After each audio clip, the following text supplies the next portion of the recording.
Louvado seja nosso Senhor Jesus Cristo, Deus da esperança, da alegria, da vida. Deus que quer que todos nós tenhamos prazer de viver a vida e principalmente uma vida dentro daquilo que Jesus nos apontou, dos desejos do nosso Deus. Nossa saudação a todos vocês que nos acompanham. Meus irmãos e minhas irmãs, a Igreja Católica tem tempos litúrgicos diferentes. O ano na Igreja Católica é dividido em vários tempos. Por exemplo, Quaresma, Advento, Tempo Comum, enfim, são tempos bem diferentes e que merecem ser entendidos, precisam ser entendidos. Agora, por exemplo, nós estamos vivendo um tempo chamado Tempo Comum, né? Depois de celebrar com tanta beleza a festa da Santíssima Trindade, nós voltamos ao tempo comum. A Igreja coloca o verde como cor dos paramentos dos padres. Percebam que na sua igreja, na sua capela, onde tiver uma missa, o padre vai colocar uma estola, aquela faixa que ele coloca, de cor verde. A toalha lá do altar também é de cor verde. É a cor do tempo comum. Nós às vezes achamos que o tempo comum é um tempo sem vazio, né? É um tempo comum. Não, é um tempo muito forte na igreja, cheio de vida, de muita vida. A começar pela cor, né? Já falamos sobre o verde. O verde é esperança, verde é ecologia, né? O verde nos alegra, o verde nos alegra. Então isso é litúrgico também, né? A cor é litúrgica, né? Mas muito mais do que a cor, é um tempo de buscas, é um tempo de pensarmos na centralidade daquilo que Cristo nos ensinou. É o tempo em que a igreja estuda a ação do Cristo através da igreja.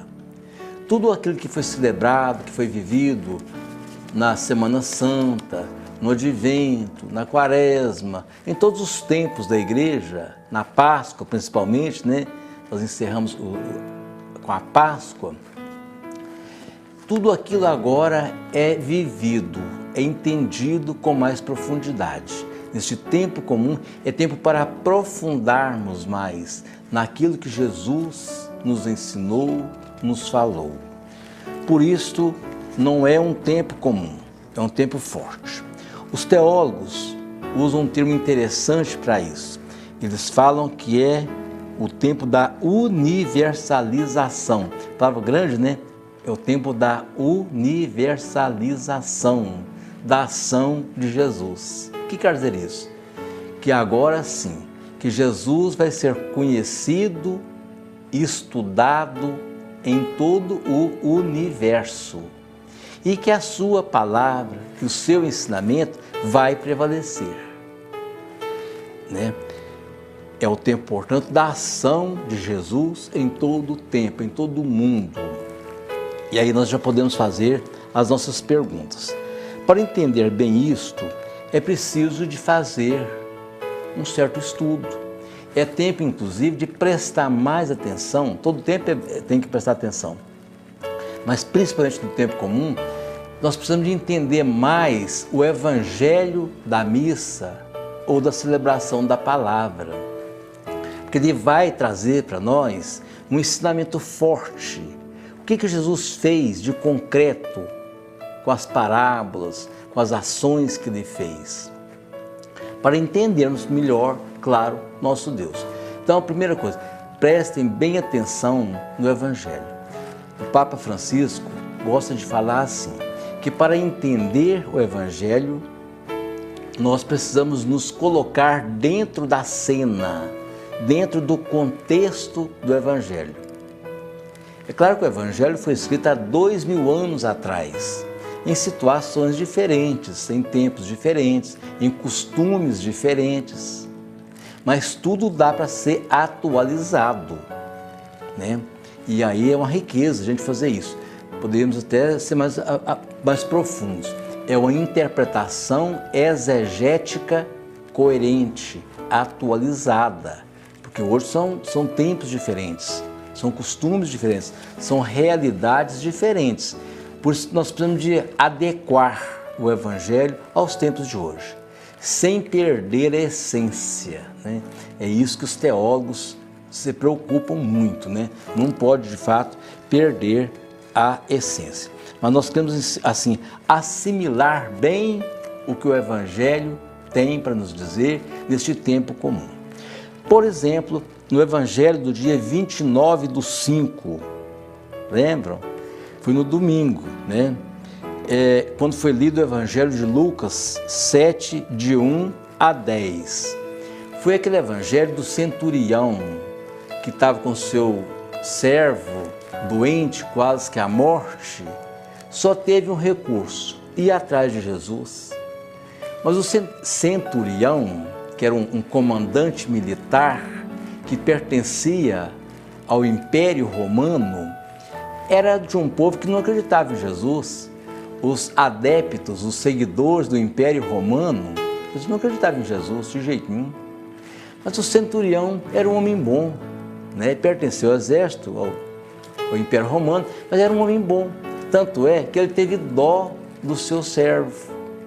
E é claro que esgotou os recursos naturais. Naquele tempo não tinha muita coisa não, né? Não tinha aparelhos, né?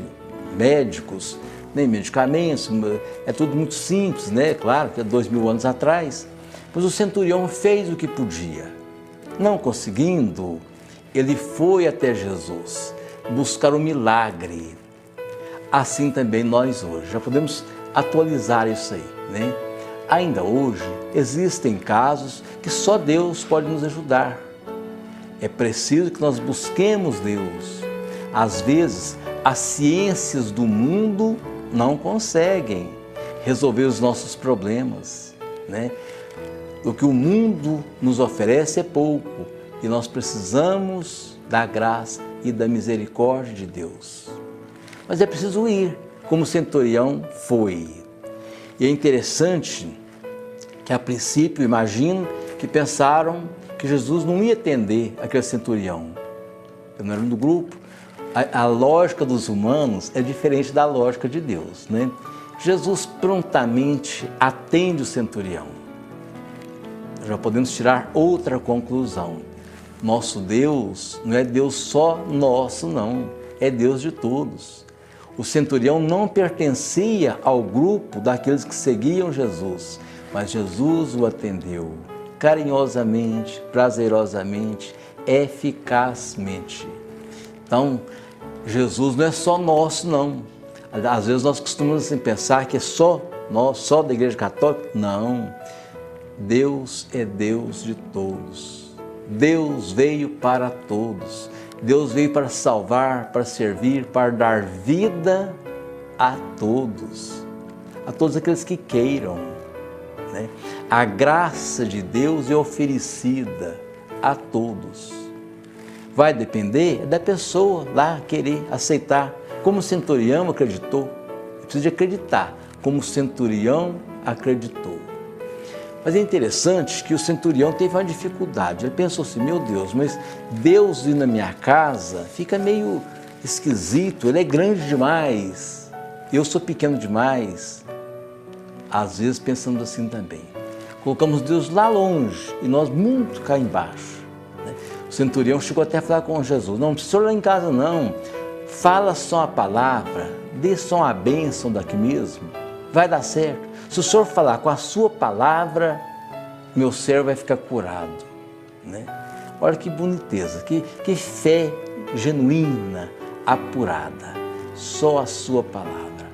Mas acho que o centurião perdeu uma oportunidade muito grande de ficar bem próximo de Deus, de apegar mais ao grupo. Deve depois ter se apegado, né? Nós também não podemos deixar Deus tão longe, achar que Ele é tão distante, não. Deus é muito mais próximo de nós do que pensamos.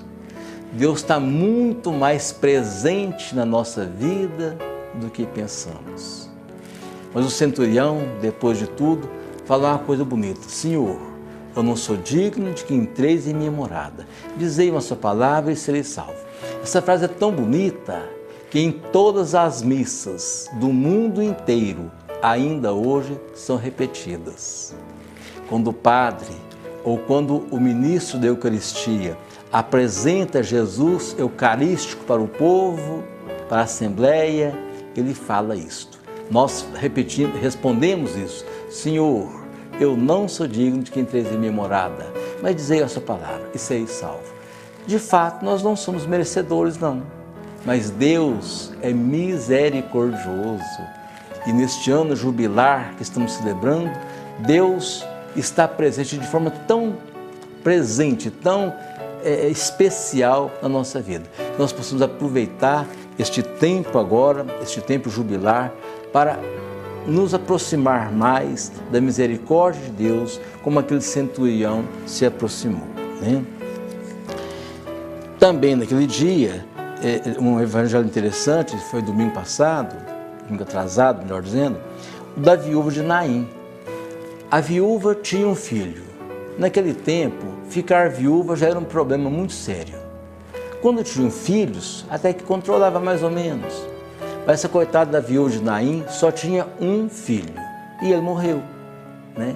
Naquele tempo, a viuvez já era um fator de discriminação. Também na questão econômica. Naquele tempo não tinha aposentadoria, não tinha o saláriozinho lá do governo, não. Então as viúvas, sem ter quem ajudasse, sem aposentadoria, padeciam demais. E aquela mulher, aquela viúva de Naim, perdeu o que ela tinha, o filho. E Jesus encontra com um cortejo. Interessante, 2 cortejos, um de sofrimento, a viúva com seus amigos para enterrar o filho. O outro cortejo, Jesus com seus discípulos, para trazer vida, para trazer esperança. E aí há o encontro, né? Deus se encontra com as realidades do povo. Deus se encontra com o sofrimento do povo. E Jesus tem uma ação, tá vendo? Nós voltamos na ação de Jesus do tempo comum. Jesus chama o jovem e pede que ele levanta. Jovem, eu te ordeno, levanta-te. Que beleza! É a ação de Jesus no mundo de hoje. Nosso Deus é o Deus da vida. Acho que é a premissa mais bonita da teologia. Deus é Deus da vida e não da morte. Embora a morte aconteça, mas o nosso Deus é Deus da vida. E Ele espera que todos nós saibamos fazer isso, preservar a vida. No nosso próximo programa, eu quero falar um pouco sobre este documento aqui, que os bispos do Brasil aprovaram. Documento novo, é o documento 105 da CNBB. É o resultado da 54ª Assembleia Geral dos Bispos do Brasil, que aconteceu em Aparecida. Seria bom que você que é leigo, você que tem uma ação na igreja, você que é catequista, que é ministro, você que participa da igreja, são vários movimentos, vários serviços na igreja, né?